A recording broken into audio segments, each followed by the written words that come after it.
Welcome back to High School Backups Podcast. I'm your host for this evening, Kyle, alongside some sexy Boo! ass boys. And Steven doesn't count, but we still got Andrew, Austin, and Justin here. Jake and Nick are unavailable to be with us tonight, but that's okay because the show must go on. We got They a have great been episode. removed from the podcast. They are gone.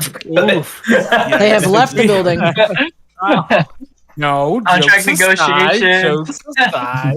We have a great episode in store for you guys tonight, so let's get moving.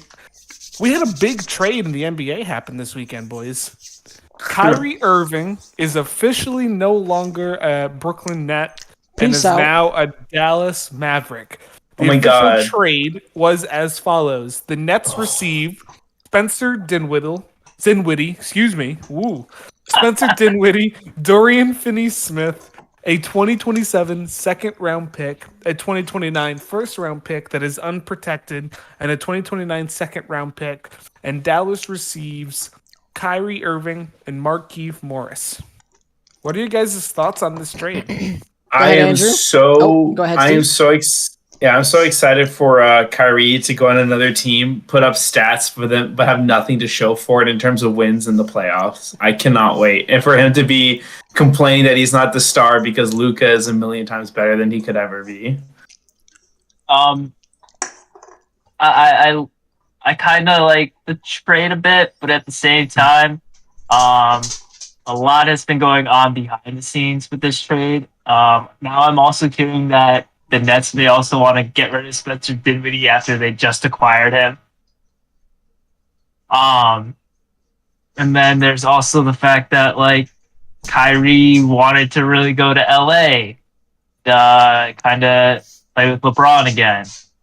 Because he knows he can't win championships without him. I love the Nets just said, "Big fuck you, Kyrie. You're not gonna go win a championship." And the fact that Kyrie did not put a no trade clause in his contract really screwed him. Yep. Because he could have said to force them to send him to LA, but he screwed himself over.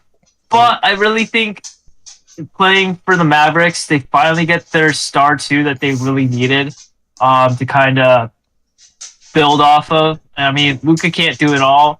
So, I mean, hopefully with this Kyrie trade, it alleviates some of the pressure off of Luka to kind of leeway him into kind of just playing more and not being everything has to be scored through me sort of vibe.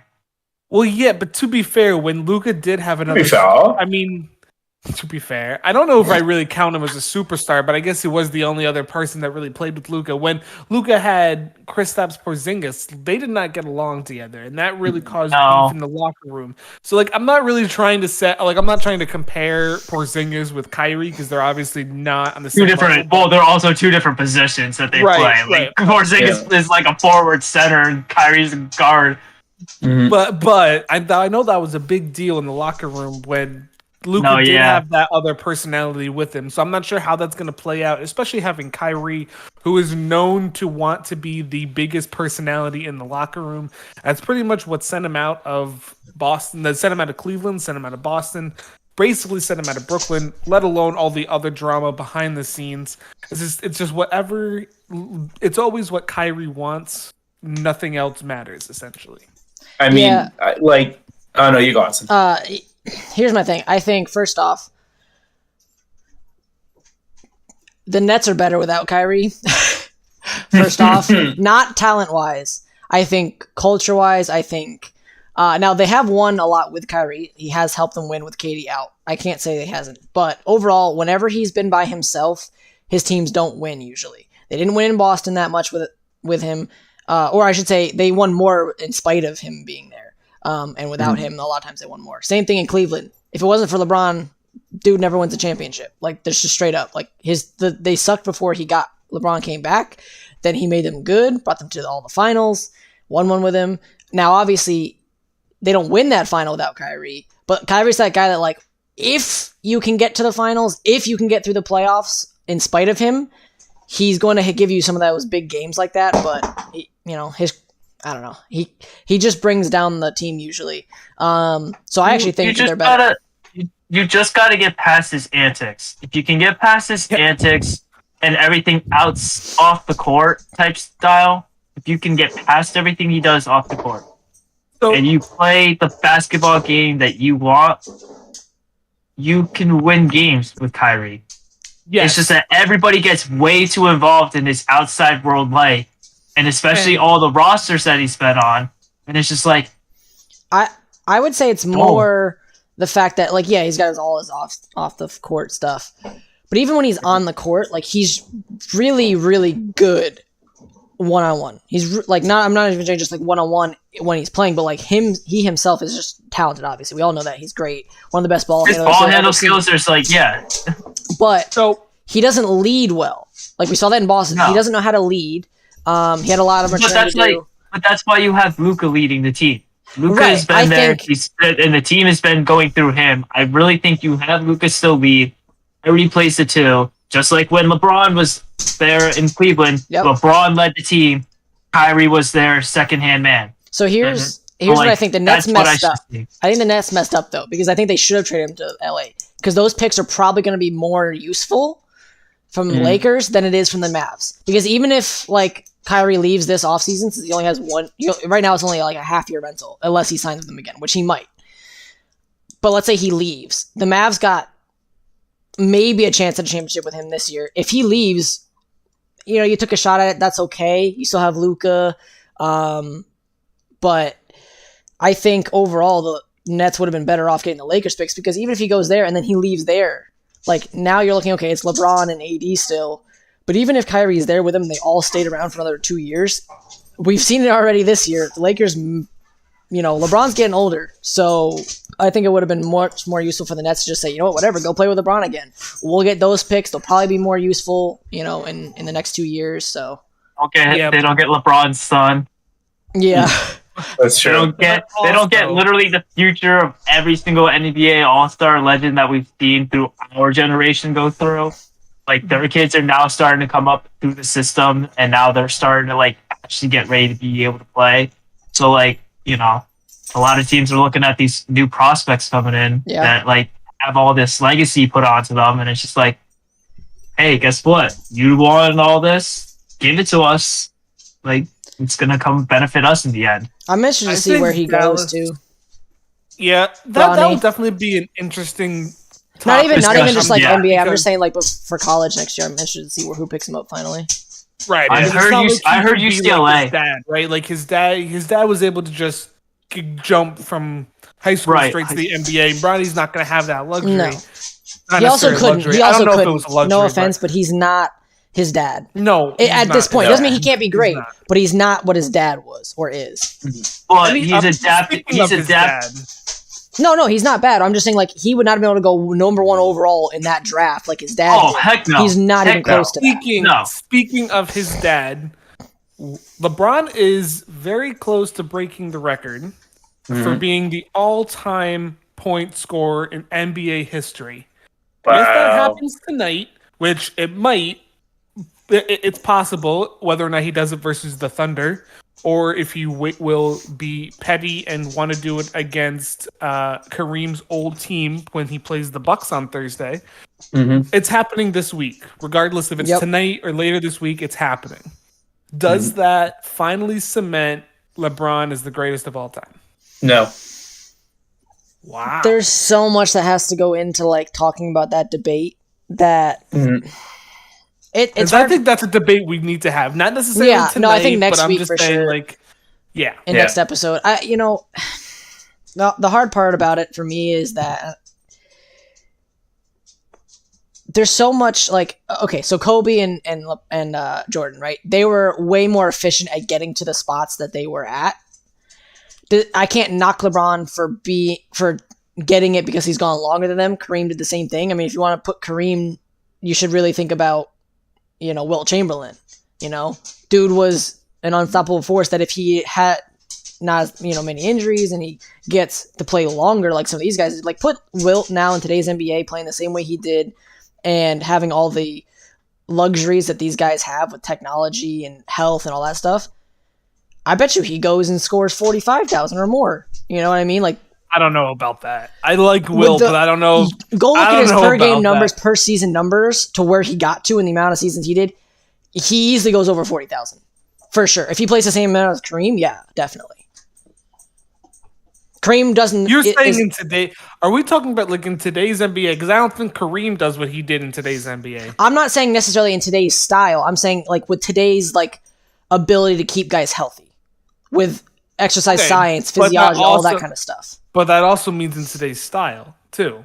No, I'm just saying give him all of the attributes that guys have now with science. Sure, you could do that with any number of players from the 50s. Give them today's science, and they could be 10 times better. Sure. No, what I'm saying is that even with like you can give a lot of those guys, but they're still not going to be where it's keeping the longevity of their careers going. It's like having all this medical like technology that we have nowadays to keep us healthy, and being able to have like all this science that we've been able to study from past injuries to kind of adapt so that we could protect our players a lot more. I think Austin is trying to say is that I think Wilt would have a better time reaching a higher scoring record than he would have back then with all the injuries he had. That's what I'm saying is that he would have had a longer career, and you look at how his career was already. If it goes to the same length of Kareem's, dude scored 33,000 I think it was in like 6 or 7 years less than Kareem got to 38. You put him in that, he's going over 40 like LeBron's going to do. So yeah, that's what I'm saying. But the reason I brought that up was just to say like when we talk about like the greatest of all time, Kareem, Wilt, all those guys are up there. Wilt was ridiculous, and I don't know if he would have been the same player we remember if he's in today's game. Maybe he wouldn't. I don't know. But some people talk about him being one of the greatest athletes of all time, like when you actually go look at it. So when I'm talking about the greatest of all time, I think it has to. There's so much that goes into it because you could argue for Wilt to be the greatest of all time, but nobody really puts him in that conversation because of a lot of different things. You put Jordan there because he went perfect. Now, if he doesn't retire, does Jordan get 2 more? He might. The way he dominated that, he may go 8 for 8, and then there's no debate.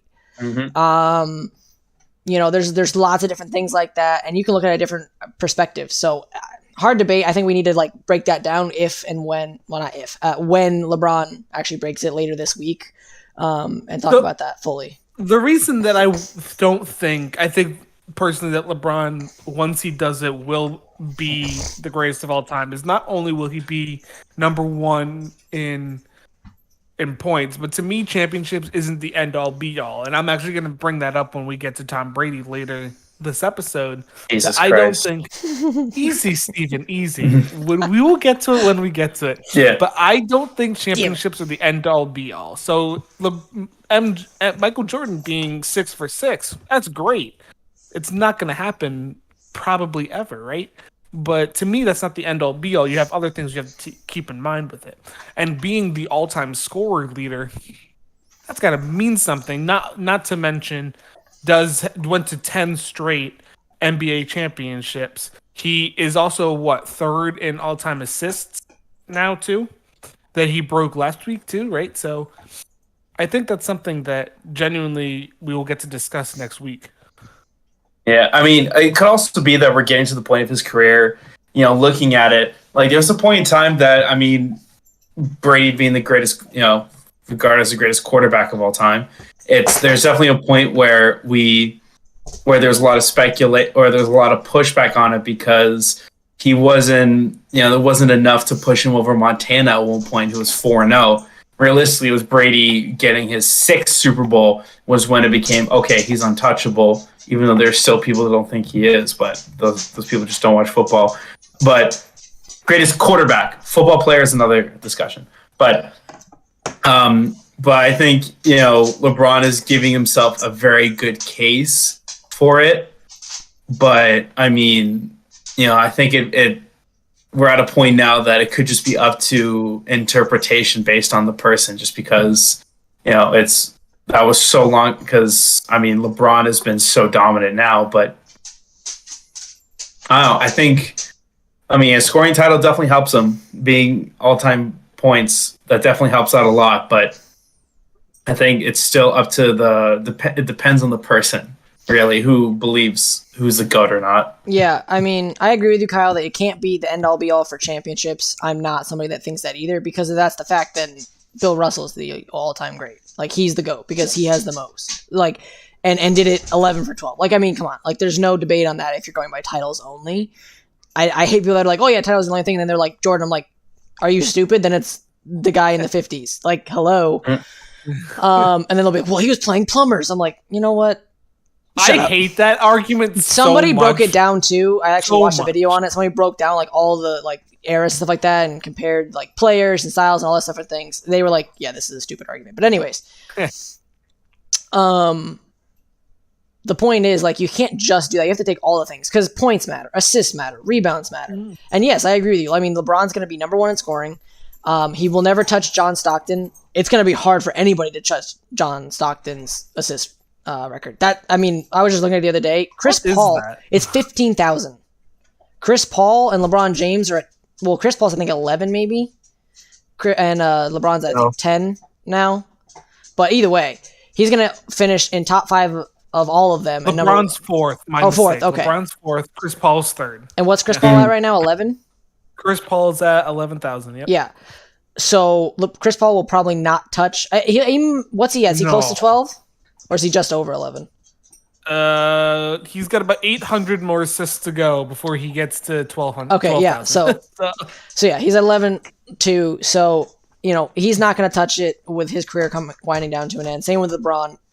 And I don't know if anybody will. Those are two of the most gifted passes we've ever seen in our generation. Good luck anybody trusting 15,000. That's a ridiculous number. We thought Kareem's was ridiculous. That's actually insane. So anyways, I have to agree with you. That's going to be a thing that has to be taken into account. All of that. The ability for him to be able to play at such a high level. A lot of people knock this because he's gone so long and been able to just rack up the stuff. They're like, yeah, but he should have been more efficient and gotten there as fast as Jordan and other guys. Like, because if Jordan had not missed 4 seasons because he retired twice, especially 2 years in his prime, or 2.5, whatever it was. If he doesn't retire in that, I mean, yeah, he's pushing 40,000, and probably breaking Kareem's, and he would have done it faster than LeBron. Like, yeah, that's all important stuff. Guess what? He didn't do it. And I can't knock LeBron for doing it and just playing longer, even if it was more inefficient. So it's a hard debate, and there's a lot we'd have to bring up for it. So it's a good question. Justin, did you have anything you wanted to add to this, or? Not really. What does it mean when it's like a unconfirmed or untested trade that you were bringing up in 2027? Unprotected. Unprotected. So the NBA is one of 2 leagues that does a draft lottery. So when you do trades, what that means is the draft lottery is your odds to get the first overall pick, essentially. Gotcha. So the worse you are in the regular season, the higher chances you are to have the first overall pick. So when you make trades with picks, especially those later down on the road, you can put protection clauses on it, whether it's top 15 protected. So if the pick is in the top 15, it will not get traded that year, but the following year, essentially, is what it would be. So in this case, with the Mavericks pick being unprotected in 2029, that means no matter where the pick falls, it's Brooklyn's no matter what. So like if they were the number 1 pick, if Brooklyn would get the number 1 pick essentially, or if they were last pick. Yep. Right. Okay, that's a pretty dang good pick. Mm-hmm. It would be. And I do like in the NBA where they do have they have a rule where you can't trade consecutive first round picks. Of your own. Of your own, yes. You can't trade consecutive first-round picks of your own. So collecting all of these future picks for Brooklyn's sake will be good down the road when we get to 2029. And they have all of these extra picks. They can go out and buy a top player at the time. Exactly. Yeah, they got all these prospects coming in too. That too, but like when you get to 6 years down the road, they can go out and buy an aging superstar. Like, who knows? Maybe that could be Devin Booker. That could be I don't know. That was the first name that came to mind. I don't Could be know why LeBron at this point, the way he's going. It could be. You're right. I don't know why Devin Booker was the name that came to mind, but it was. I don't know. I was gonna say he's not that old. It's gonna be Luka. They're gonna trade for Luka. No, but in 6 years down the road, Austin. In 6 years, he'll still be mid-30s. What is he? 26? Yeah, that's the time you buy an aging player. Though you buy him in mid-30s. He'll be early 30s. Yeah, it's not like, I'm not saying it's not, like but like Phoenix is going to win a championship anytime soon. No, but, probably not. No. Their window's closing. It'll be Luka. When I think of Yeah, aging stars now, though, in way. the NBA, I'm thinking of like Chris Paul and LeBron, who are now, almost but I'm 40. talking 6 years down the road is what I'm saying. No, They're I'm saying in 6 years. No, I'm just saying like those guys. That's what I think of an aging is somebody that's at 38, not like a guy who's gonna be 32 and still kind of in someone his playing prime. 38 is just insane. Like no one We're realistically seeing should be that able now, to do though. it. I know. Yeah, I know It's gonna we keep are, I know. happening. Yeah, it's a lot. Anyway, any last things to say about Kyrie Irving being traded? I gotta say, for Brooklyn, be excited that you don't have that selfish idiot who decided to flip off all of Boston during the playoffs and get swept.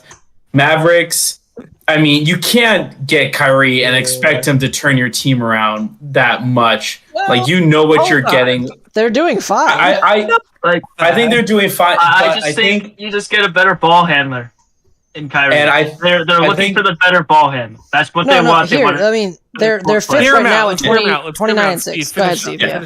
Go for it. Yeah, well, I mean, Mavs fans should be hesitant. I don't know if this makes them. Granted, they have their number one guy. Granted, I mean, he couldn't work with Kevin Durant. I mean, and all the off the field personality issues with Kyrie. I just say, Mavs fans, don't get your hopes up too high, but prepare to be pleasantly surprised if things go in a good direction.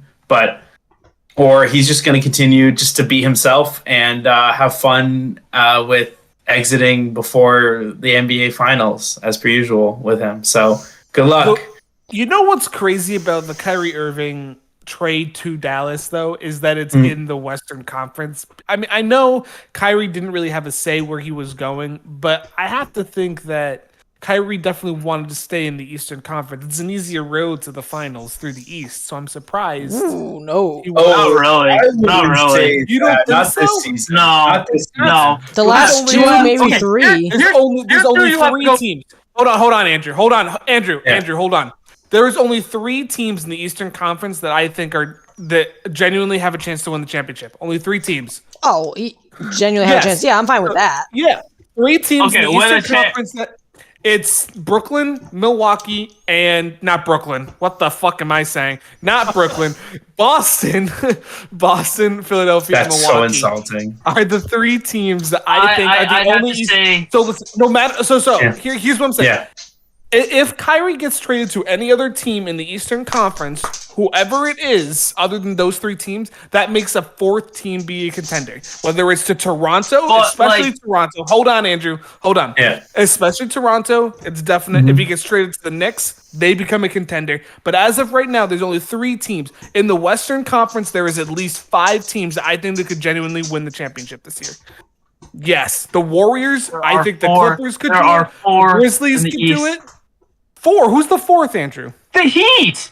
The Heat. Yeah. No, the Heat do not stand a chance this year. What you mean? The Heat do not stand a If chance they this year. added Kyrie to the Heat, that team is already stacked as it is. But the Heat can already make it. Jimmy Buckets has been to the Oh my God. Hold on. This is a Kyle, debate for another time. This is a debate for another time. I'm going to say something on it, and it's true. We'll get into this. Kyle. Yes. The better, you could say it's because Hart or whatever. Okay, Denver has a chance, right? Yep. Denver's sure. Another one. No, I'll give you that. Memphis. LA. Golden State has not shown anything to say they can this year. They are not anywhere near what they were last year. As of right now. I never turn my back on them when it comes to the playoff time. Because I don't care what state they're in. They're in the playoffs. They are legit contender. I'm fine with you saying that they could do that, but you can't just say they're legit just because it's the same as saying Tom Brady every year is a legit. It's like he was. No, none of us really thought he was legit coming into this season. We did. No. I said no. A lot of us said I won't bet against him, but I don't think he's doing anything. There's a difference. Like I'm not going to bet against Steph Curry. when he gets in the playoffs, but I don't think they're a legit contender as they stand now because they're not doing anything. They're bad. They're 28 and 26. It's not that good. Yeah, well, because they're also hurt right now. And when they've been healthy this year, they've been up and down. Either way, I'm saying like when right they've been now. Healthy this year, they've been dominant. What do you mean? Anyways, what NBA season have you been watching? The current one, but that's fine. When they get healthy, they can be that team, but we don't. I have to go off what they're doing now this season. They have not shown anything to be. Yes, they are going to be. The problem I see with the Warriors right now is that you have Jordan Poole, who's now this upstart coming like guard on your team. It's not him as a problem, but you still have all these older generation players that ran through the dynasty, and then you have Jordan Poole, who's trying to have the team run through him at some point, and he's trying to take control of the team, but it's not working because you still have Curry, Thompson, and Green. You're saying Like, that having Curry, Thompson, and Green are the reasons they're not going to win? But they're not the same anymore. Doesn't matter. LeBron's not the same anymore. Hey, look at that. He's not going to make the playoffs this year. Because he's the only fucking player on the damn team. Chris Paul's not the same player we've seen before. Right, I wouldn't make I them. didn't think I was going to get this without Nick. And this is beautiful. So you're saying that the West is it wide open right now? Yeah, no. I'm saying it's harder. I'm saying the East is an easier path. Is what Cleveland? I'm saying. Cleveland's been one of the. Cleveland hasn't proven it that yet to me. I'm not saying they're not good. I'm not saying they're not good. Andrew, you are making me go fucking deaf. Holy fuck. No. I'm not saying Cleveland's not bad. I'm just saying I'm waiting to see them in the playoffs, and then I will say Memphis hasn't showed anything either. This makes me want to have a colonoscopy. One good year was enough for me. Cleveland hasn't done anything yet with this team. With this team, they haven't done anything in the playoffs. Yeah, exactly. And Memphis got Memphis pooped on last year. They still made it to the conference final last year. No, they didn't. No, they didn't. They got pooped on. No, semifinal. My bad. But I was mixing them up with. The point is, you can't go off last year's anything when we go to a new season. You have to go off. No, you can't. Absolutely, you can. Oh, yes, you can. You can always look back at last year. Absolutely, you can. No, you cannot. History repeats itself, Austin. Absolutely, you can. You can use that for reference. Right, so I can tell you that Memphis is not going to win because history will repeat itself. That's fine. You can say they're not going to win. So they're not a contender. They absolutely are. No, if you're going off history, you can't. Anyways, we're going to move on. Kyle doesn't know ball, so it's fine. All right. Anyways, next topic. We'll Kyle, what's the next? Yes, we will. Roll the tape. He's a Knicks fan. You do not want to come back to this in a couple of weeks because you're going to get torn apart. He's a Knicks fan. He doesn't know anything about winning a championship. That's true. That's the UConn fans. Listen here. Hey, we have more than Hoosiers, St. John's. At least we've won championship. Anyway. NBA is going to continue to be our topic of discussion for right now, temporarily, because there is a big name from the Brooklyn Nets who may get traded. We don't know. And as of right now, the Nets are saying, no, we're not going to trade him, but we don't know that. There's still 2 more days left until the NBA trade deadline. And obviously the person I'm talking about is Kevin Durant. I just wanted to talk about you all as Celtics fans. Would you want Kevin Durant on your team? Nope. Our team's doing fine. Because we have to give up too much to get him. Absolutely fine. What? We have to give up too much to get him. What if you... Okay. Would you not want to give up Jaylen Brown for him? No. Oh, because it's not just going to be Jaylen Brown that we give up. Well, first off, Durant. I don't want to give up Jaylen Brown because he's still ascending. I know Kevin Durant's one of the best players to ever play, and he's going to finish that way. He'll be top 10. But the point is, Kevin Durant is aging. I get prime Jaylen Brown, who's scoring, 27 a game right now? And he's a great two-way player, and he's 26. You also have a very dominant team that you really don't want to mess up the chemistry like that, bringing in a big name, a big ego like that. No matter what, like, Kevin Durant's an incredible player, and an ego's going to come with that, and that's the one thing Boston we can't have is we'll beat ourselves, and when we have a very new team with a very big name kind of in the middle of everything, I think the reason why Boston works so well is that we have depth and that we are very well at communicating with each other. And when we can do that, we can, obliterate a Nets team or, be able to hold off a comeback against or hold off, a very, passionate Lakers team or anything like that. Yeah. So, and Yeah, you're saying? And if you go and get Kevin Durant, here's what it's going to take. You're going to have to go up either players or picks, probably a little bit of both, right? They're going to want Jaylen Brown and probably Robert Williams, because that was a package that was getting thrown around when people were talking about either trading for him earlier, like after last year, something like that. It was a 3-player package deal. It was Peyton Pritchard, so they could get that one guard, Jaylen Brown because he could play 2-way, and he's a star. Then you get Robert Williams, who's an uprising center, who would be somebody that you can build off of around the team with. Yep. I just don't want to give up 3 players when you have Peyton Pritchard, who has been there if like Marcus Smart is out and we need a 3-point shooter. He has been consistent in that role. I'm not giving up that type of player. I'm not giving up Jaylen Brown, who's a star player, who's working well with Jason Tatum right now. I'm not giving up Robert Williams, who's been a freaking rim protector the whole entire season. Like, I'm not going to do that just for a star player who's 36 years old, nearing the end of his career, and it looks like he needs, like, a lot of help right now to be able to survive. And the other thing, too, is, okay, so let's say you don't give up that. You have to give up picks. Celtics don't have the picks to give up for them, so you're going to have to give up somebody, and they're going to want, like, the Nets are going to say, you got to give us Brown, and then picks, or something like that. And if you get rid of him, okay, let's say you don't have to give up either Robert Williams or Peyton Pritchard. Well, in the end, you're probably going to give up Peyton Pritchard and Jaylen Brown. Yeah, if that's all you can do, plus maybe a couple picks, that's a great package. You still probably win a championship, I would think, with that. But I'd still rather go with Brown because Kevin Durant, I don't think wants to come to Boston anyways. And I don't know, like, how long is he going to be able to play in the NBA? Does he walk in free agency the next time because he doesn't want to be in Boston? I'd rather keep Brown because Brown likes Boston. He's a homegrown player. Everybody loves him, so he'll probably stay here long term. At least one more contract, I'm thinking. So I'd rather do that. And at least, even if he stays one more and the contract I think ends in like 3 years, if I get him for one more after that and I get him into his early 30s, same thing with Tatum, I'll take that over one championship with an aging star. You know, obviously I know there's no guarantee that I'm going to win one. And if at the end of all those guys' careers, we would have won one only with Durant, all right, I'll look back on that and say that sucks. And maybe I'd go back in time to fix that. But not knowing that, yeah, I think we'd win one either way. But I'd rather take the young stars. So is Kevin Durant not the better player, though? He is the better player. He is the better player. So wouldn't you want the better player to win a championship now? No, we have fundamentals right now. We can win now, and we have the added benefit of depth for the future. If I was a team that was kind of going all in, I mean, I'm trying to think. I mean, you look at talk about the Hawks, right? Yeah, look at the Hawks there. It's you put all your. I mean, if you're a team that wants to win now, that's great. But Boston's in a really good chance that we have a lot of young, very talented players. Right now, we are the favorite for a championship team, and with Kevin Durant, but we lose a lot of players, that probably gives us a much better chance. But the problem with Boston is we have depth.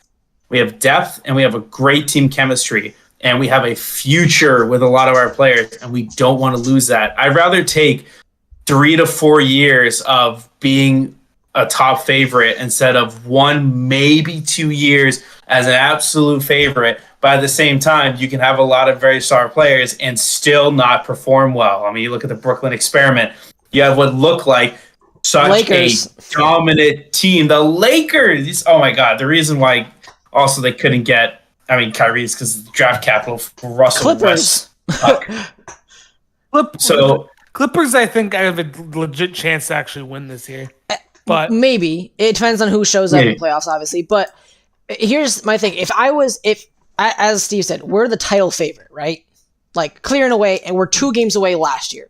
Now, if we were a team that was the Hawks or maybe a Toronto team that still is kind of young, but kind of like when you're not really sure who they are, those kinds of teams, a Miami team who, again, has some youth but needs that number 1 star or needs another star next to it, or even like the Mavs, right? If they had gotten him instead of Kyrie. The reason if I'm them, I'm doing that trade. Why? Because we haven't gotten to the finals. We haven't proven that our team can potentially win one. Obviously, the Celtics didn't win last year, but they showed in a lot of those games they could have won that tournament. that series against Golden State. They had the opportunities, a lot of them, and they could have. There was a good chance they could have gone 4-1 on them, but they had inexperience, and Golden State took advantage of that and made them turn over the ball. So when I see that as a team, I'm going, we don't need anything else besides the depth pieces and those little things like Malcolm Brogdon. They saw the weaknesses. They went out and got a guy like Malcolm Brogdon who, when they need drives to the basket, need kicking to the corners or, good timely passes, he does that for them. So they went out and did that. So for me right now, what we need some inside big bodies, because I don't want Blake Griffin playing in the postseason. No offense to him. He was a great player. We saw it last night. Dude can't shoot free throws, and he's not a great three-point shooter. We need a big wing. Or not wing, but, 4, really. We need that because we got Horford and we have Williams. But we need another big body to throw at Giannis or Embiid down in the post. So that's what they need to go out and get. And I think if you... like Cat. Right. Like Karl Anthony Towns or Rudy Gobert. You want someone like that from the Western Conference. One of those big, tall centers that can kind of surpass that. Like, Durant cannot compete with those guys. Durant can compete with, like, a Tatum or a Butler type player. And a Brown, but he can't match up against a Giannis and an Embiid type player. He may be able to beat them outside on the perimeter, but he's not going to beat them inside. Well, that's the thing that is the one downfall. Right. We don't need the defense on the outside. That's fine. Like, we need it inside. When Giannis comes in or Embiid's down low, we need somebody that can stop that. Horford's good. But I don't want him at his age either going full 7-game series with one of those teams trying to stop that. I'd rather have another body to throw at him, and if we don't get anybody, it'll be Blake Griffin, and I'm okay with that. But I'd rather be somebody else. So that's my thing: is go out and get that. That'll complete the roster. Don't go out and get a big star when you don't need it. Well, I would get Bam Adebayo. Right. I would love that. Someone who, as a fan of a team that sucks. Roster is all over the fucking place, and I don't know what give me team Julius I'm Randle. get. Yeah, give me him. No, I was not a fan of him last year, but he's proven a lot to me this year. So no, but as a fan of this team, that I don't know what team I'm getting any given night. Am I going to get a team that's going to come back in the 76ers down almost 20, or am I going to get a team that's losing to the fucking Orlando Magic right now? Like, I don't know what team I'm going to get. Hey, I mean, to be fair, the Orlando Magic did sweep the Celtics, so. I was going to actually also say a hot take. I do think the Magic are going to be above 500 and a playoff team next year.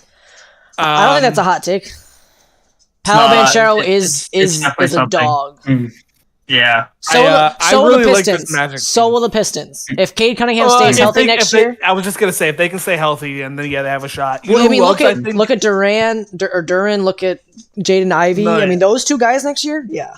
Yeah, it definitely, if Pistons can stay healthy, 100%. Same with the Pacers. I think if the Pacers can stay healthy, they can be defensively. They suck defensively. Yeah, otherwise, they'd be the Hornets fell off. Hot take: Hornets fell off after dropping Miles Bridges. Yep. Oh yeah, he was a much bigger piece than people thought. That's not that much of a hot take. That's pretty true. Anyway, any last takes about Kevin Durant? This isn't a take, overrated. but I'm gonna turn off my camera super quick. I'm gonna grab some ice cream cake. Chat, I will be right back. He's overrated. Steve is getting some delicious. Who is what? Kevin Durant's overrated. True. You want to know? You want to know why? He's never led his own team to anything. What he's never done anything on his own. So I don't want to hear he's the best player in the world when he can't lead somebody in the playoffs. I'm never gonna say he's the best player in the world, but I don't think he's overrated. That's why I'm saying he's overrated. You can't put him. I think he's properly rated because from like my standpoint, I guess I should say like right. Okay, well, where do you put him? Like, what is he to you? Top 5? Like, is he 4, 2, 5? Yeah, 5. Would you put him 5th? 5th, I think. I think you could. If I'm doing it really quick in my head, 5 or 6. Yeah, like I'm putting Tatum top 5 now. Yeah, I'm putting Giannis top 5. I'm not putting LeBron top 5 anymore. He's top 10 still, but I'm not putting him there. I'd put probably Embiid top 5. I think I have to at this point. And Jokic. Jokic, and so that's 4. I wouldn't put Luka yet. I'd put Luka 5. Either that or Curry. I'm okay with either one of those. Curry, I think, is not 5 anymore. Luka, I think, is borderline. So hold on. So you're gonna put the Golden State Warriors as easy contenders, but you're not I going to don't put think him it's all top Curry. 5. I think it's the combination. He just I think showed it's the how good he was combination. still last year, though. Yeah, but I don't think he's a top 5 player. I think there's other people. Okay, better so than him. so I'm not you've saying got the Warriors. hold on. So you've got you said Durant still top 5, right? Yep. Okay. So honestly, I'd put Durant below Curry because Curry's done more over the last couple of years, in my opinion, than Durant has. When he's healthy.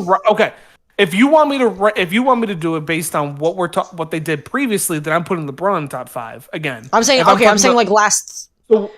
So What are we're we doing talking just this about? year. We're doing just this. If we're doing just this year, Curry is not top 5. I'm still putting him top 5. He's still been just as good as. I'm also going just this year, I'm not putting Durant top 5. Okay, Durant's so then your top 5 this year, we'll go just this year. It's Tatum up there somewhere, Giannis, Tatum, Jokic, Luka would be there, and Embiid. Okay, I'm okay with that. So that's what I'm saying is a lot of people are still putting Durant close to that number 1 spot, and I think that's overrated. Sure, okay, I'll accept that. And if you trade for him, they're going to try to get the number 1 player in the world's ransom for him, and I think that's also overrated. Honestly. I wouldn't put him. That's a reasonable conversation. I was prepared for a bloodbath, and I prepared a lot of notes for this because I was prepared for a bloodbath. But you guys were actually pretty realistic. No, with what you were saying. I honestly, for me, and this a lot of people wouldn't agree with this. I think at this point, right now, not Jason Tatum, the Jaylen Brown, and this is probably a little bit of a hot take if you're not a Boston Celtics fan, but I think he's pretty close to being a one-up trade for Durant at this moment. No. The reason I'm saying that, and I know that nobody would do that, and I'm fine. But you're telling me a guy who can defend better at this moment than Durant, can score not as good, but close to it at this moment. Durant has more blocks per game than Brown does in less games played. Yes, but I don't think Durant's on the number 1 guy every time. Sure he is. I'd have to go watch the tape. I haven't watched it all. I would love to know the exact. At least I would say probably not all the time, but if I were to watch a Nets Celtics game, I could imagine it would be Durant on Tatum. Well, a decent amount of time. Yeah, at certain points for sure. But I would also say Durant would be on Embiid too. He would be on Julius Randle. He would not be on Embiid. They don't put him on that as much as possible because they're not going to put a smaller body like that. Embiid will go to town on him. Not because Durant's not a good defender. He's a good defender. He's too small for him. Embiid's going to, even though they might be the same height pretty much, that body on him, no, they're not going to do that. And the reason I'm also saying the dude's built like a twig. Durant's also not going to be on the number 1 guy every night because of the fact that they're every night. Right. What I'm saying is neither would Brown is either. Brown usually is more so because even though they have Tatum, they try to give, as it is in NBA, like LeBron too, right? LeBron's not usually guarding the number 1 guy because they're trying to keep their best offensive guys as springy, having that extra in the tank at the end of the game because you want those guys taking shots. Now they also want Brown doing that too, but as the 1B to Tatum's 1A, he's going to do a lot more defending. Now when they have Smart takes a lot of that too. So then they both have a chance not to. But when Smart's out right now it's Tatum and Brown kind of sharing that duty, but a lot of Brown's doing it. Now, because they switch so much in the Celtics offense or defense, it is a lot of spreading it around. There's not really just one, but I'd have to say Brown's taking a lot of that. So anyways, but back to the whole point of just before we move on, I would say if I'm trading for Durant, it'd probably end up being I think it should be Brown and then a pick, or maybe you want a first and a second. I think that's fair. Because you're getting a super, not fair for you're getting that's not fair almost a superstar. You're almost getting a superstar. Almost. He's not quite there, but give me next year. I bet you we'll be having a different discussion. So, and then you're getting 2 picks, 1 a first and a second rounder. I think that's pretty fair. But my last thing is for Durant is goes to the Trailblazers.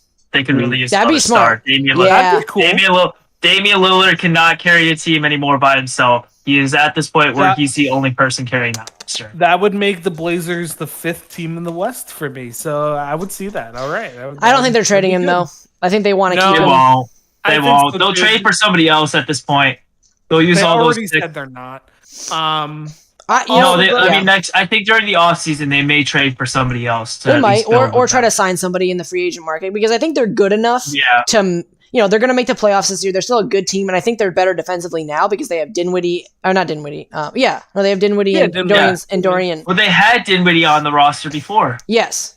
Yeah, and then they got rid of him. Dinwiddie, they traded him to Dallas at that point. So I think they're better now because he can defend, but he can also score. We know how Dinwiddie can score, so that's good for them. They got some scoring punch back to offset some of Kyrie's. And then they got Dorian Finney, who's a better defender. So that's good for them. So anyways, I think they're better defensively. I think the Nets are slightly better than they were. I don't think they are great right now, considering they still have Ben Simmons on their roster. And any team that has Ben Simmons on their roster is automatically bad. Ben Simmons needs to stop playing point. Ben Simmons needs to stop playing the point guard, and then the team is so much better. All right, let's move on to the NFL stuff. We are letting go of the NBA. We spent a decent amount of time on that. I feel like we haven't talked much about the NBA much this year. So we're moving on to a thing near and dear to all of your guys' hearts as this player finally retired for now. It's still early. He could come out of retirement a second time. It's possible. But Tom Brady calls it quits yet again last week. We didn't really talk about it much last week, but we're going to talk about it a little bit more. We did all see a tweet, and we all kind of reacted to this tweet in our group chat. If Tom Brady if Tom Brady's number 12 should be retired league-wide. Before I give my take, I'm curious as to what Andrew, you go ahead. Think. I'm going to say no, because you got Aaron Rodgers still wearing that number, and if Aaron Rodgers doesn't retire, then, like... Okay, what if people that already have that number are like allowed to wear it until like Mariano Rivera. I don't know. Yeah, like Mariano Rivera was when they retired 42. Who else wears the number 12 in the league? I think it's just receivers. I think it's just receivers at this point. Clearly doesn't matter at that point. I think it's been a respectful thing at this point. It's just like a lot of teams haven't really worn the number 12 because it's just like either a cursed number for some rosters or it's just usually receivers. I'm sure there's more than we know. But... So are you for it being retired league-wide or against it? I'm against it. I mean, it's up to. I think it's up to the team based upon each franchise on their own to decide if they want to retire it or not.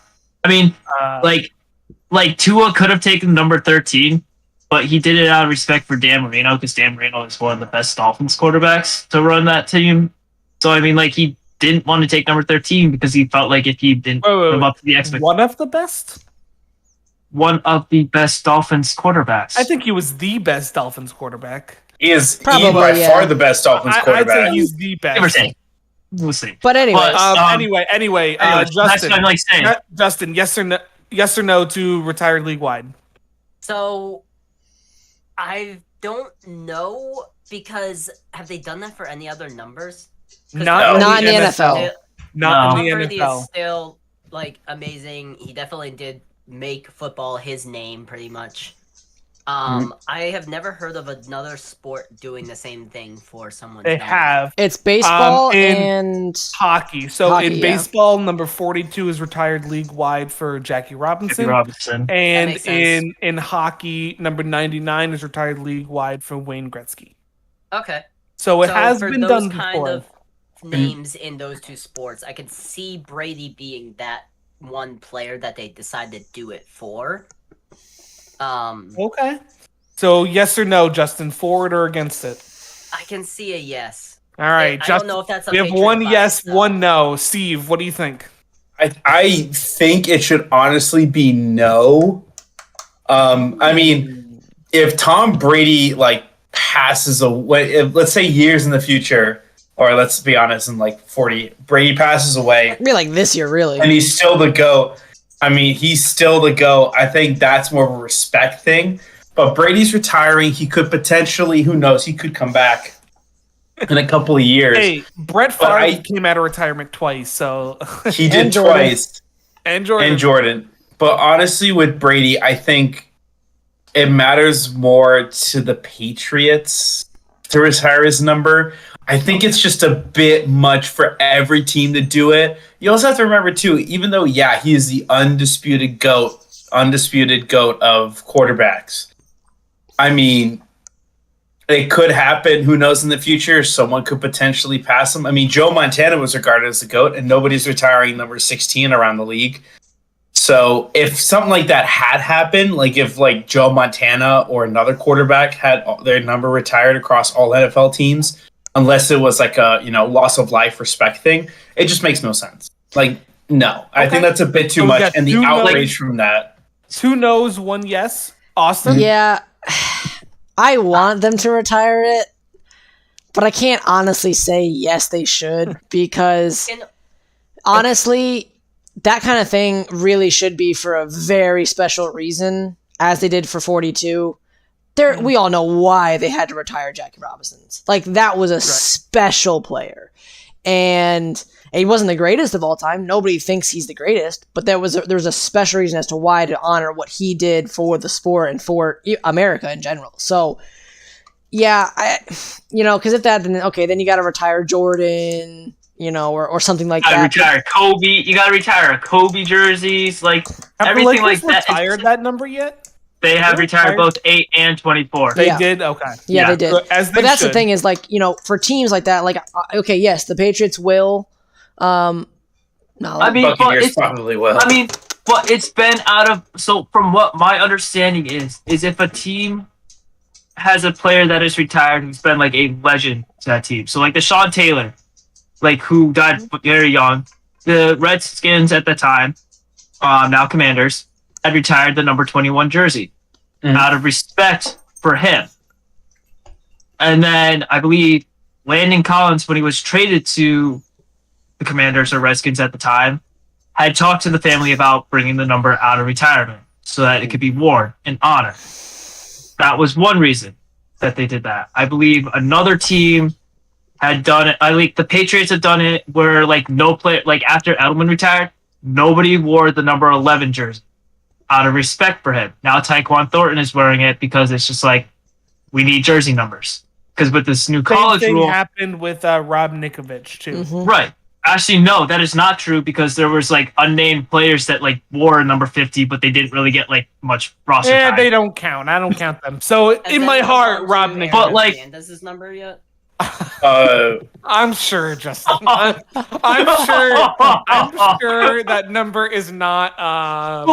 That's special. Just like a lot of players were like, "Oh, we should retire number 87 for Gronkowski." I was like, "Well, then you also have to like think about Kelsey and all the other tight ends that wear number 87 right now too." It's just like you have to think about you're that. not retiring But that's what I'm saying. It's just like you don't have. You have 1 through 99 for numbers of jerseys that you can choose. If you start retiring jersey numbers, you limit the amount that you can have for a 53-man roster. Think about it.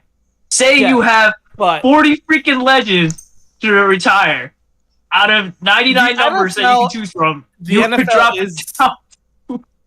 NFL is the one sport where retired numbers don't happen often as much as the other three sports. And the reason it does is because they are a little bit more numbered. They have the largest roster of any of the 4 teams. Right. For me, I was not. I am in agreement with Andrew, Austin, and Steve as I was not going to retire Brady's number league-wide. But just in case I was outnumbered, I prepared a full page of statistics because I was prepared for a lot of outlash. And I was also prepared to say a hot take that Tom Brady is not the GOAT of all positions. No, false. That's what I was gonna say. I think it's disputed. So let me just say my reasoning for it. Jerry Rice is the person I'm putting above it. Yeah. And I prepared a thing for it, Austin. So you can give me that argument, look, and then you can give me some feedback after. But Jerry Rice has these NFL records of regular season records. He has the most receiving yards. He has the most career receptions, most receiving touchdowns, most career yards scrimmaged, most career touchdowns, most career all-purpose yards, most seasons with over 1,000 receiving yards, and the most consecutive games played with a receiving touchdown. He also holds these playoff records most career touchdowns in the playoffs, most reception yards in the playoffs, most receptions period in the playoffs, most consecutive games played with one receiving touchdown in the playoffs, most games played with over 100 receiving yards in the playoffs, most career Super Bowl points, most career Super Bowl touchdowns, and most career Super Bowl receptions. He also has the most receiving yards after catch. The next closest person is almost 2,000 yards below him in Emmitt Smith. He also has, as mentioned above him, the most touchdowns, receiving touchdowns in NFL history. The next closest one is 175 below him in Emmitt Smith, and 51 ahead of the next closest wide receiver in Randy Moss. He also has the most yards during one individual Super Bowl. He also holds it in 6th position and 7th position. So if you look at the top 7 most receiving yards in one particular Super Bowl, Jerry Rice is on there 3 times. And he did this. To top it off of my argument, there is a official Hall of Fame metric that is done by Football's Reference Hall of Fame monitor. Jerry Rice scored a 311.99. The next closest player is Tom Brady with 263.03. But the next closest receiver to Jerry Rice is Randy Moss with 150.12.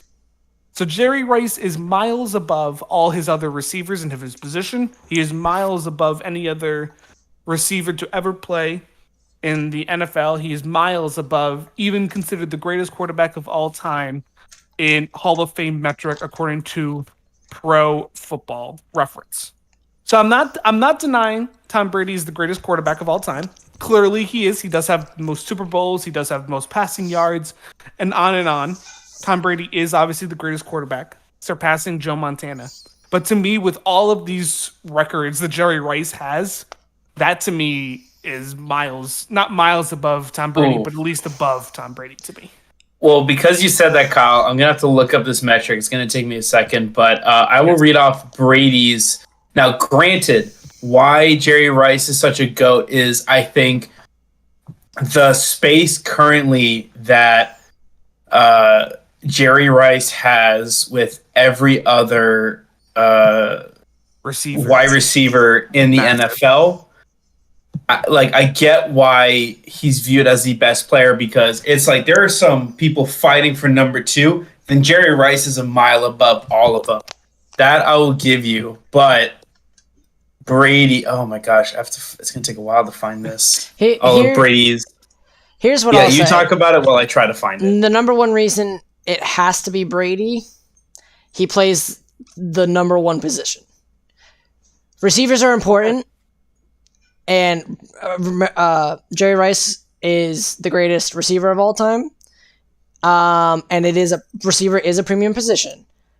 But the quarterback's responsible for way more than the receiver is. And without a good quarterback, you don't win Super Bowls. You can win a Super Bowl without an all-time great receiver. Brady did it a bunch of times. So that's one of the reasons I would say that, is because if you don't have a good quarterback, your team is going to be complete dog crap. And we've seen that throughout every type and era of football. It's always got to be a good one. Now, it's a little bit less when it used to be running back heavy, but it still mattered. And now even more so in this day and age. And the progression of Brady over those eras of NFL, from the defensive ones, when he was first here to now, and the fact that he has all of the records pretty much when it comes to quarterbacks and stuff, and all the really big important ones, and his ability to just win the important games. Now, obviously, he didn't go undefeated like Joe Montana did, but I bet you if Joe Montana went to 10 Super Bowls, he would not have won all of them either. He went to 4, he won 4, that's great. But he didn't get to 10. So that I think has to count. I don't like the fact that people knock people for getting to more Super Bowls or more championships and losing them. It's like, well, eventually you're going to lose. I'm sorry. Nobody can win forever. I don't care who you are.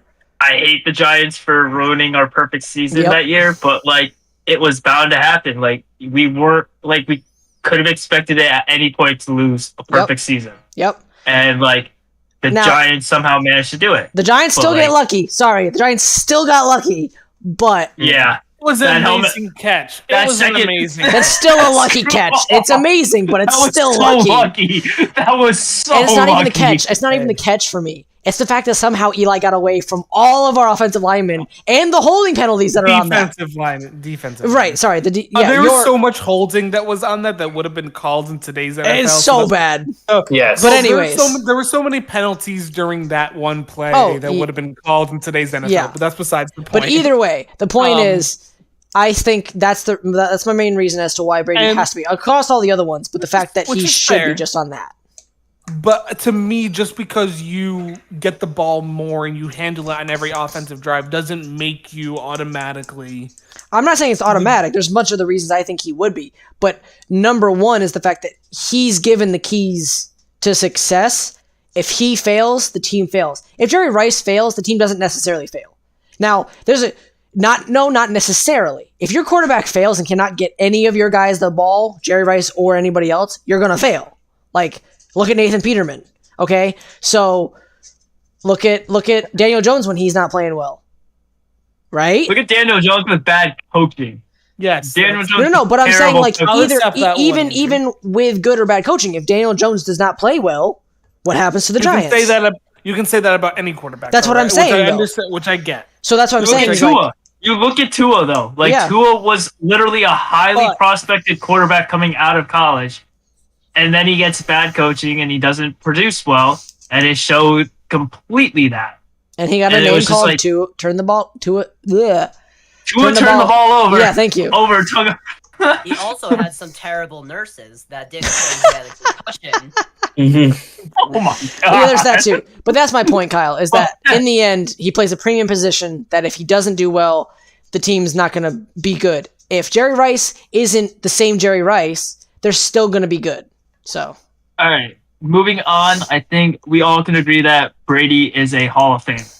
First ballot Hall of Fame. First ballot, unanimous. That is a first. That is a guarantee right there. But I think we have to talk about just for the meme. Tom Brady is not a first ballot Hall of Famer. I'm clipping it. Justin, it's at 101, so we got to clip that. 101 into the Brady broadcast. is not one. Gosh, Kyle, there's so many reasons why Riley should reconsider anything after you say that. I'm just kidding. I think it's time we move on to the other players that just announced his retirement today as well. Speaking of not Hall of Famers. So yes, AJ Brown. AJ Brown. Oh, man, young career already over. Didn't even play in the Super Bowl. Disrespect to AJ Green. I apologize, AJ Green, for just mixing that. Wow. Up. AJ Brown though too. Wow, the disrespect to AJ Brown makes it to the Super Bowl in the size 3 tire right then and there. Hey, be nice about Antonio Brown, okay? AJ CTE. Anyway, AJ Green did announce his retirement. I believe it was yesterday on social media that he announced it. Just wait, he's coming back with Brady to the same team. To me, AJ Green is just he's almost doing it again.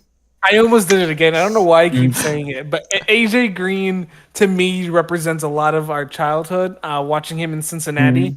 So to him actually calling it quits and retiring is actually kind of sad to me. Yeah. But with all due respect, AJ Green, you're not a Hall of Famer.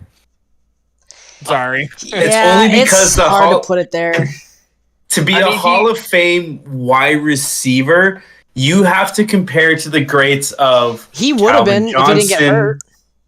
If he didn't get hurt, yeah. I mean, he had back-to-back 1,300+ yard seasons back in 2012 and 13. 1,000 yards back-to-back. His rookie years. Did he play with Chad Ochocinco?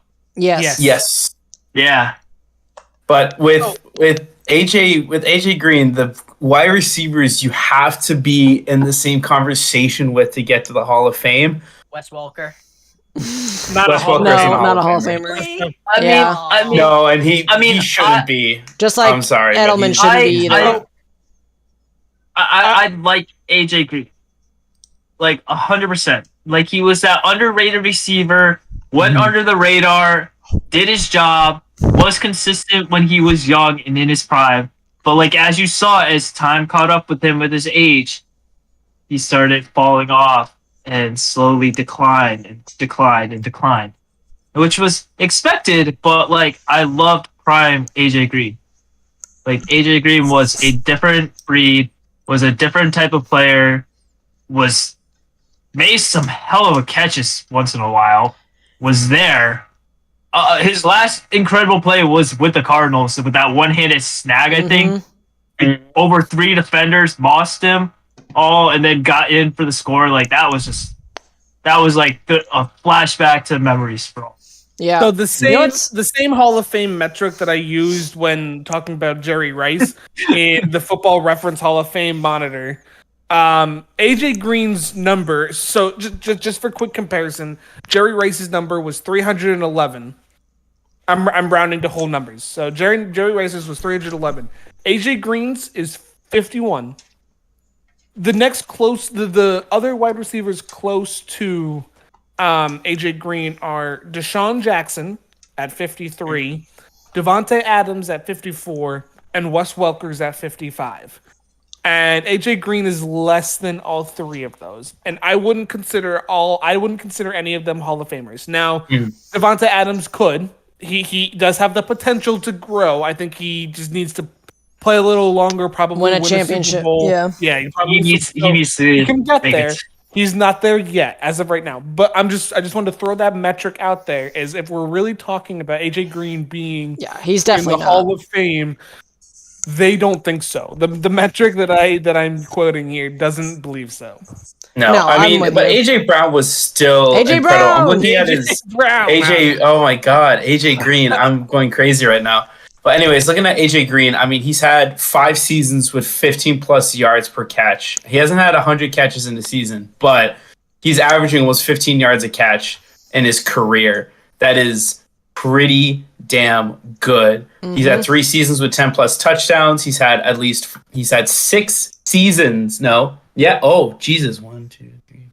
Yeah. 6 seasons over 1,000 with over 1,000 receiving yards. Granted, the last one was in 2017, but he still was a very good wide receiver. But I mean, hell of a career for him. I just feel bad that one of his more recent memories was not paying attention against the game in a game against the Packers, that a fade route that he should have been watching the ball, because if he did, it would have been touchdown. But nope, it was a game-sealing interception. Yeah, but the problem for me is just he got hurt. It's nothing he can do about it. But if he doesn't get hurt, he's going to be maybe a chance. We have a better conversation. Sure. Well, no, I think he's definitely getting in. If he's the same player he was when he wasn't getting injured, which he showed when he'd come back from injury, he'd be 1,000 yards. He'd come back from injury, he'd be 1,000 yards. So I think that's my thing. Is like, if he doesn't get injured as much as he did with the toe injuries and the other stuff, we're talking about a guy who has a chance to be at the top of the receiving echelon. But we just don't know because he never was able to get there because he was never healthy. Also, if he, I think, had one of... Here's what all these guys had. Good quarterback play. He had okay quarterback play with Andy Dalton, and then, of course, nobody... Because he wasn't around for Joe Burrow. Right? Yeah. Jamar Chase is going to be probably a great... He was there for one season. Was he there for one season? Okay. With his rookie year. To be fair, I think Joe Burrow was hurt that year, so I don't think he really played much. Plus he was old anyways. He played for him for the first 4 weeks until Burrow tore his ACL. So I thought he was in Arizona for 3 years. What is it, Steve? Because you have it there. He was in for 2 years. 2 years? 2021 and 20. Yeah, so he was there for his rookie. Yeah. But either way, the point being that doesn't count anyways, because obviously he didn't play much with him and he was old. Right. If he gets it like Jamar is getting, T. Higgins is getting prime Joe Burrow for most of their career, or at least if they stay there. And you got players like Moss. Moss got great quarterback play. He had Brett Favre for a year, 2 years, whatever it was, right? And then he also had Brady, so he got great quarterback play. Who did he have before Favre? Who was the quarterback? I don't know. I don't remember. Chris Palmer, I think. I think you're right. Yeah, it was Palmer. Yeah. Carson Palmer. And that's not bad. That's not bad quarterback play. It's just that's not all-time great. But Jerry Rice had Montana for pretty much all his career. Okay, put Jerry Rice on another team. Do I think he's still going to be all-time great? Yes. Do I think he quite gets what he has now? No. Unless he gets Joe another Montana and Steve Young are a pretty big part of that. But right. So that's what I'm saying is all these guys, obviously it still comes down to that. That's why I put it on the quarterback for being really the premier thing because they don't have to worry about anybody, which is also a knock against them as well, or a thing that you have to take into account for receivers. But yeah, AJ Green's not a Hall of Famer in my book. He never won a championship. Even when he played Go ahead, Steve. Go ahead. Sorry. I mean, I'm looking at 2020. I mean, even when he had Burrow for the couple of weeks he was there, I mean, that season he only had one game over over like 50 receiving yards. He only had 2 games above 80. But yeah, he wasn't the number one at that point, and Burrow was young, and the offense sucked. Anyways, it was Higgins and Boyd were still on the roster. Yep. Higgins was coming in as well. He was one at that point, right? Higgins and AJ were kind of 1-1. Higgins just came into the league the year before, played with Andy Dalton for a year. They just drafted Joe Burrow this year. They thought Higgins would be the number 1 receiver going into that and he year. was. He was. Boyd was the 2, and then they had Green at the 3. Yep. So it kind of played it that way. But like with Green playing the 3, of course, he's not always going to be on the field every single play for that situation. And also that was when they had a different head coach before they got Zach Taylor at that time. Exactly. Everything was just different for him. So yeah, in the end, he's not a Hall of Famer. So great, congrats on a great career. I'll compare him. He's like Julian Edelman. He showed up. He did what he had to do. He played. He got yardage. He did everything, but he just did not get anything. Yeah, I mean, give him to Brady. A totally different conversation right now. If we had an AJ Green on our roster for majority of our seasons, I think we would have been more in the playoffs at championship games, conference championship games, potentially Super Bowls every year if we had an AJ Green. You know how awesome it would have been if we could have exchanged Moss and just got God, now I'm doing it. Green after that. AJ Green. If we picked up Antonio Brown, he'd still be sane nowadays, but that's another story. Green's last year, we were really thinking about signing him. Green's last season in Cincinnati.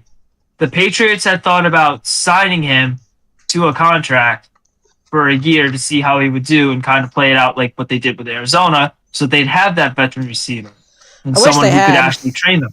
I wish we really did too, because our receiving core kind of needs a little help at veterancy. Hey, come be the wide receivers coach. So, just for fun, you guys brought up Julian Edelman. Do you guys take a guess with that metric that I was looking at, that Hall of Fame? They don't have him either. Take a guess what his number is, because he's on here. They do have every player to ever play are going to be under 100. It is under 100. So say it again. Julian Edelman. They have every player to ever play ranked as Hall of Fame under this Hall of Fame metric. And take a guess at what Julian Edelman's number is. I think he's above Green. 15. I think he's above Green. Really? He's not. I'm actually surprised. I would have thought because of the Super Bowls and the way he was in the playoffs, I thought they might have. But the next closest current player to him is Michael Thomas. Wait, Edelman? Really? We're talking about Edelman? Julian Edelman. Wait, so is Thomas ahead of him? What? Is Thomas ahead of him? No, Edelman is ahead of him. Oh, okay. I was going to say there's no way Thomas should be ahead of him. Edelman is ahead of him, but not by much. He's at 35. His number is. It's going to be like 15. No, it's definitely like 35 or 40. Any other guesses, Andrew, Justin? 69. It's 36. Julian Edelman's is 36. So that was very Look at that. Michael Thomas is 35. Jerry Rice is in the 300s. Damn. T.Y. Hilton is above Julian Edelman.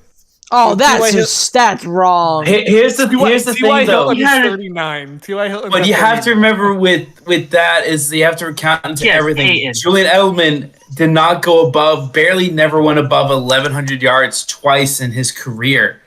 He only went over 1,000 yards. He was consistent, but he was Mr. Consistent for us. No, but you have to take into account the playoff stuff. And I know that the reason he's not getting into the Hall of Fame is because he didn't do as much he has the score. It should be higher, in my opinion, if you're really ranking that. Especially if you're putting T.Y. ahead of him. No, T.Y., he might have been good for a little while in the regular season. They didn't do anything in the playoffs. And then he flamed out very fast. Like, he still should have been a great one, and he had injuries and stuff like that, but he still should have been way better than he was at the end of his career. But you look at the actually, he's played this season. Yeah, I know. He but played at the end of the season for the Cowboys. Yep. Do you guys want to hear how they calculate Yes. this number? yeah. So here's how they calculate it. It is similar to Baseball Reference's tracking of Bill James's Hall of Fame monitor. The full methodology is they take 100% statistics of the player's peak year, 95% for their second best year, and so on. Bonuses are added on to all decade selections, MVP awards, Defensive Player of the Year, Offensive Player of the Year, so forth. All pro selections, Super Bowls, Pro Bowls, and other statistics such as No Super Bowl MVP? I'm sure that MVP awards was listed. Okay. The reason why he has this score is because of Super Bowls and MVPs, because he's never been to a Pro Bowl. He's never been an All-Pro, never been considered for any kind of award aside from Super Bowl MVP. What was and T.Y.'s he doesn't best have season? His stats. I mean, the other thing, too, you have to remember, I don't know if it takes into account, but a couple years when he had his career high in receiving yards in 2019, he also led the league in drops as well. So unfortunately, Edelman's been unbelievably clutch in the playoffs. When he's in the playoffs, he is second only to Jerry Rice, maybe Travis Kelce, because he's trying to improve. But still, he is still in an unbelievable spot. But it's the playoffs. If this was a Hall of Fame for the playoffs, Edelman's a first ballot. But because of the lack of other rewards and his overall regular season performance, despite what we see, the stats tell all. He's never been above 1,150 yards in a season. Unfortunately, he's only done that twice. He's only been over 1,000 yards 3 times. So, unfortunately, that was the 2017 season when we didn't have Gronk. He was injured. It was the 2016 season. It was the 2019 season, and it was the 2013 season. Anyway, Edelman's third, by the way. He's behind Kelce now. So one more, boys. To end the episode, we're going to try and guess a quarterback number for you guys, okay? We're going to try and guess the quarterback. I'm going to give you the top 2 players and their numbers. You have to try and guess who the third player is, okay, for this metric. Tom Brady is first for quarterbacks, and his number is 263. Yep. Next is Peyton Manning, who's 258. Oh. Who is ranked third, according to this metric? For just quarterbacks. Just quarterbacks. Ooh. Is it somebody who's played in the last 20 years? Yes. Big Ben?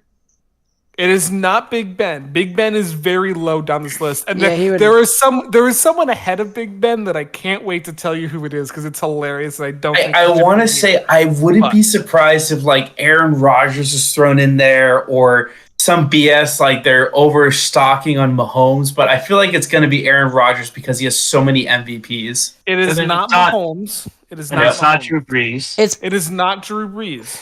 Not surprised. Then it's got to be Favre. Unless it's Aaron. I think it's Favre. What's the final guess? Mine's Favre. I'm going to say Rodgers. I'll say Rodgers. Steve says Rodgers. Andrew and Austin say Favre. Justin, who are you going with? I'll go, since your face lit up, it's Brett Favre. Brett Favre is fourth on this list. Brett Favre is fourth at 179. Wait, is it if it's not Aaron, let us get one more chance if it's not him. It is so Aaron. Okay. It is Aaron. Yeah. I'm not third at 192. Wow. Not that much higher. Wait, so what's Favre at? Who knew selfish players can get ranked that high? Favre is 179. So this person is 1, 2, 3, 4, 5, 6, 7, 8, 9, 10, 11. This person is ranked 12th on this metric.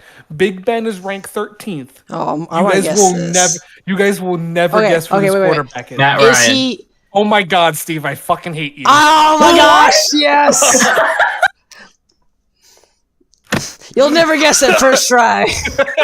Oh, the Hall of Fame is so. I'm no longer agreeing with any of the stats. Sorry, Kyle. You really had something going there with Jerry Rice and versus Brady, and now I'm hearing these. Matt Ryan does have an MVP. Matt Ryan does have a lot of. Yes, Drew Brees is above him. Drew Brees is above Matt Ryan. No. What? So Big Ben has an MVP, right? No, he doesn't. Yeah, I don't think he has an MVP. Does he not? No, he has a Super. I believe no, he has He has two Super Bowls. Two. Yes. Two Super Yeah, he Bowls has and a a Super Bowl MVP. Yeah. He Matt also Ryan does has have an MVP. He has That's all he several has. Pro Bowl nominations. Yeah, but that's he does all have he several. has. Yeah, okay, but he still also has Okay, several here's the thing. nominations. Pro He has- Bowls He has mean two of the nothing, biggest really. comeback wins on him. He has two Yeah. of the biggest comeback wins on his Here's the career. thing. That's- 35 when and I'm hearing- 33. When I'm hearing things like T.Y. Hilton is above Edelman and freaking Because Matt they're Ryan's not ahead of. The reason I like this is because championships are not weighed as heavy as other people make them. They have to be more though. They can't be that little. They matter so much because the only thing fans care about. But it shouldn't. The reason I like this because it shouldn't be. And No, it should. it'd be. No, it shouldn't Not- be the end all be Okay, all. I didn't not end all be all, but it should be like factor. 60% in my It is a opinion. factor. It is so in this metric. It is the weighed the most. in this Well, okay, metric, so what's the but percentage? Does it tell you what it's weight, like how it's It everything's does. weighted? Don't think. Because let's say they give 30% to like Super Bowls and wins like that, and then they give like just lesser, a bunch like that spread out. I think Super Bowls They give like championship should be 35% for like a accolade, like MVP, like just for Matt Ryan, like to be able to rank that high yeah. up. for Like a I would love to know ballot. how close a championship to an MVP is, because in my opinion, a championship should be like significantly more than an MVP. So according to this, there's also an 8-point penalty if you never won a championship.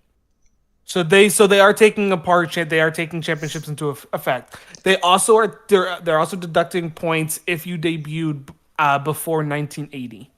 So if you have all of these records before 1980, it's not weighing as much as if you have those records and stats now. Essentially, That makes sense. But anyways, do you guys want to do any more for this? Do you want to keep going, try and guess people? We can do a couple we more. We'll do a couple. Let's do a couple more, but then I think we should talk about our Super Bowl picks. Yes, we'll end the episode with that. Let's switch positions. We're going to go to running backs. Yeah. Running backs, the number one running back. I want to see. Oh, okay, well, never mind. I just said is Walter Payton is the number one running Oh, back. yeah, everyone should have expected that. Yeah, but I one. wanted to guess and see if they had like Smith or something Two else. is Emmett. Two has got to be Emmett. I'll let you guys guess. I'll let you guys guess two. We'll go from there. We'll go. So number one is Walter Payton at 214. Who is number two? I feel like Emmett two Smith. is either going to be him or it could be. Jim Brown. No. I think. Because it's like before the 80s. I'm trying to think.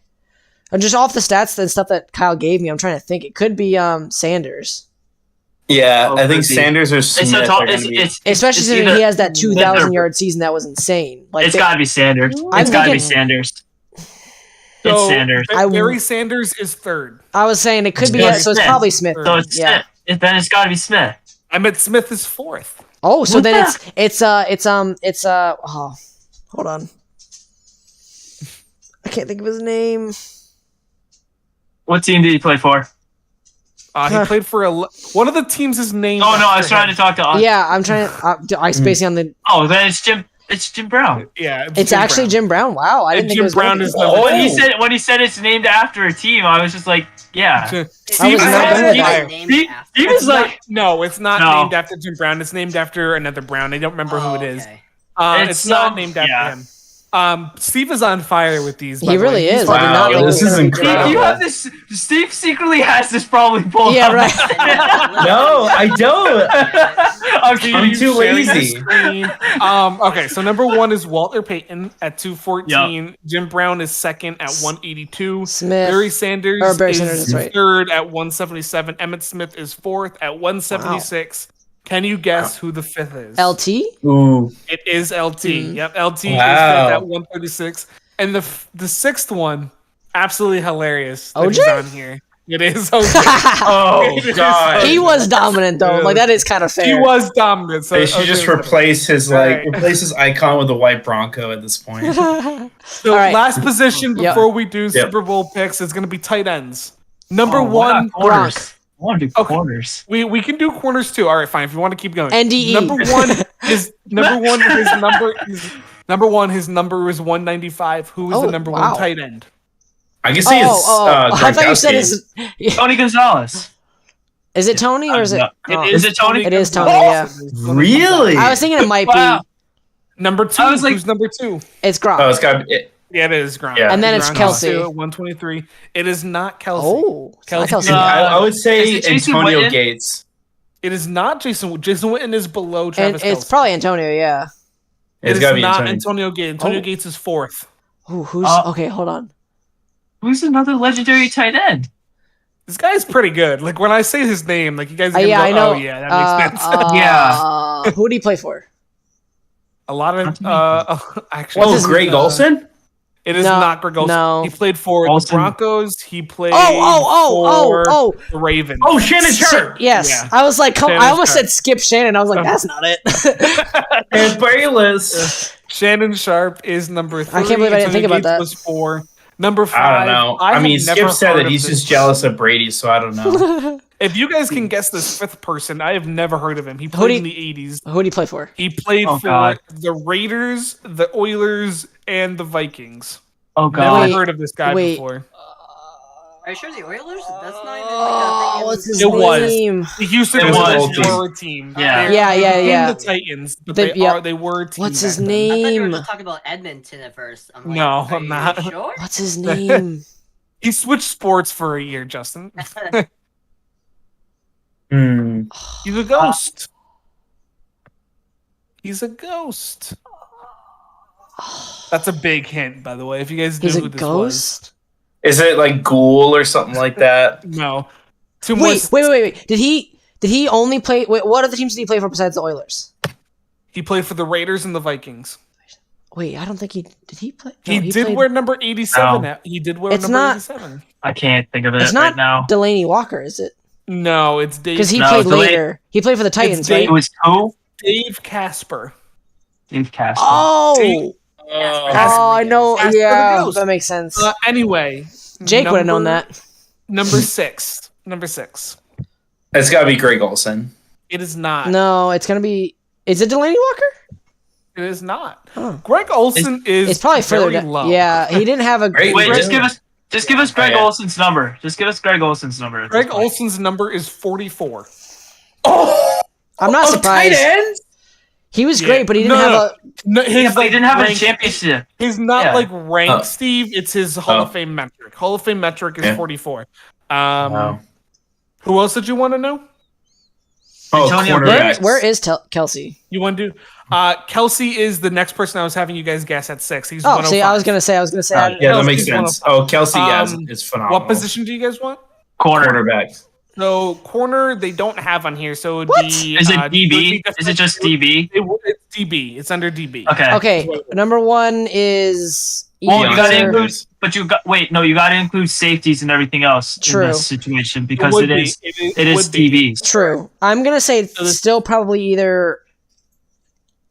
Do I'm you think still gonna Ed say Reed's that high? Sanders. It's got to be Sanders. as Yeah, number it Or one. I probably feel like is Sanders. Ed Reed, maybe. Ed or Reed, Mike Sanders, Evans. or- Ed Reed's a 3. Ed Reed's got to Yeah. be a 3 for me on this. And then Yeah. Revis is probably top 3 too, right?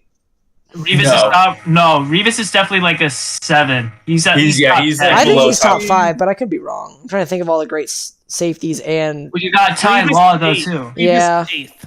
I was okay. so close. Sure. That was good. That was good. Revis is 8th. Okay, so number but one, number yeah, I'm gonna one- go with you number with. one, it is not Sanders. It is not Ed Reed. Dang, So- who else? It's going. Sanders 2 at least. Yes, When did, Sanders is Sanders. 2. when did he play? Like, how long ago did this guy play? He retired in 2003, and he Champ played. Bailey. He played from 1987 to 2003, so he had a long career. This isn't Champ Bailey, is it? It is No. not. He played for the Steelers, the Niners, the Ravens, and the Raiders. He wore number 26. Oh, Woodson.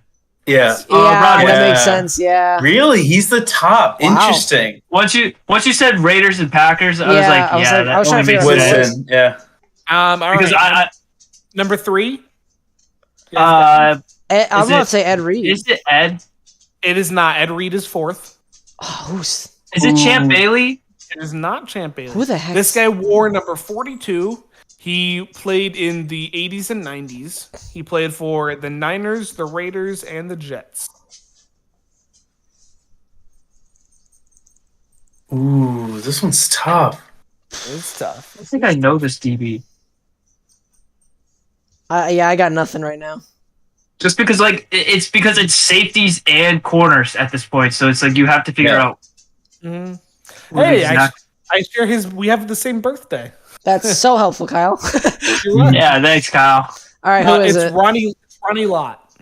Ronnie Lott. Oh my God! Why? Because I think it was Ronnie Lott.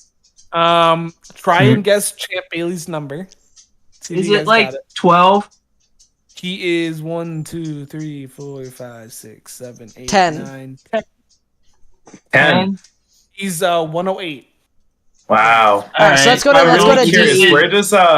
How does Jalen Ramsey rank? I'm just curious. He's got to be below. Or Gilmore. It's gotta be like Gilmore's got to be up at like 12. Nah, I While think I'm looking 15. for him, try Or and lower, guess actually.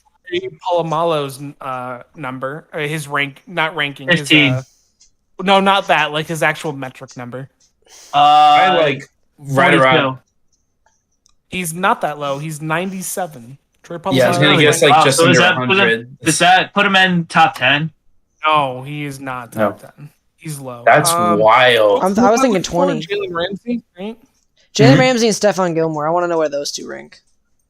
Well, they're below Tyrann Mathieu. I'll tell you that. What about is Richard Sherman ranked higher than them? I'll get to that in a second. Jalen Ramsey is ranked his metric number is 50.4. Okay. Who else was I doing? Gilmore. Stephon Gilmore. Gilmore. I'll start from the top again and go. Oh yeah, Gilmore has a Defensive Player of the Year and a Super Bowl, so that's gonna help him. Richard Sherman is 83. Yep. So that's Stephon Gilmore. There he is. He's 62. Yeah. 62. That's pretty good. I like it. Yeah, the Defensive Player of the Year has got to be huge for his metric for sure. Yeah, but then it was the fall off. The fall off afterwards, though, doesn't help him. Yeah, that's true. Anyway, okay. So do you guys want to do this one more time, or do we want to? I want to see either defensive end or linebacker. Let's do Super Bowl. I want to do Super Bowl picks. Okay. We'll do linebackers. What kind of linebacker? Because they break it up into two. Oh, okay. Which they do outside and inside? They do inside and outside. So what kind? Yeah, inside linebacker for sure. You want to do inside? Is that what maybe you even want? just do defensive end? I think we should just do this next week with every. Yeah, actually, that's a good idea. Let's do it next week. Just because I feel like this would be a fun one to do with these. If we got other guys. All right, sounds good. So in that case, Super Bowl picks. Andrew, all what right, do you Kyle. got? Yeah. I'll wait for Kyle's I'm gonna go with the Eagles, and I want Kyle to. I'm making a deal with Kyle right now. I'm gonna go last. Austin, who's your Super Bowl pick? I'm picking the Kelsey brother. No, I'm going Eagles. I do not want Patrick Mahomes to win, or the Kansas City Chiefs, and I also legitimately think it'll be a good game, unlike Kyle. But I think that it is going to be a good game. A blowout is a good game. I think it'll be a closer game than Kyle thinks. We all know it will be. Kyle's dumb and gave us 3 touchdowns, or gave Nick 3 touchdowns, even though he didn't mean to. But yeah, it's gonna be the Eagles. Justin. So I do want the Eagles to win. I also just looked this up. It's at State Farm Stadium, so we know who to riot against if Patrick Mahomes wins. I like that idea. Steve. Give me the Eagles. I mean, the Eagles have a team that, if it weren't for Patrick Mahomes pulling BS out, this is a team that could honestly blow them out. But I'm going to give it the Eagles probably by 1, maybe 2 scores. But if it's 2 scores, it's probably like 10 points. I will just say one thing before Kyle goes, that both teams had the same record. Both teams were both the number 1 teams in their conferences. Mm-hmm. And both teams scored the same amount of points this season. Yep. They also played the same amount of games this season. Ooh. Wow. Anyway, Before I give my take, I do just want to say I did make a mistake last week. I meant to only say the Chiefs win by 14, not 21. So that is me being dumb with math. But anyway, I'm still doubling down. I'm sticking to my word. Chiefs win, and I still do think. And he's gonna be drinking a by, shoey, so I still think it's by more than one score. So Chiefs win. I'll be the only one right on this podcast next week. I will be loving it. Every time we're wrong on this podcast. You wanna make a deal with this right now? Depends. What is the deal? Loser has to make a statement apologizing to the other fan base saying that they were wrong. To choose I can write it for you again, Kyle. Yeah, I like that. Yeah. Sure. Why here we go.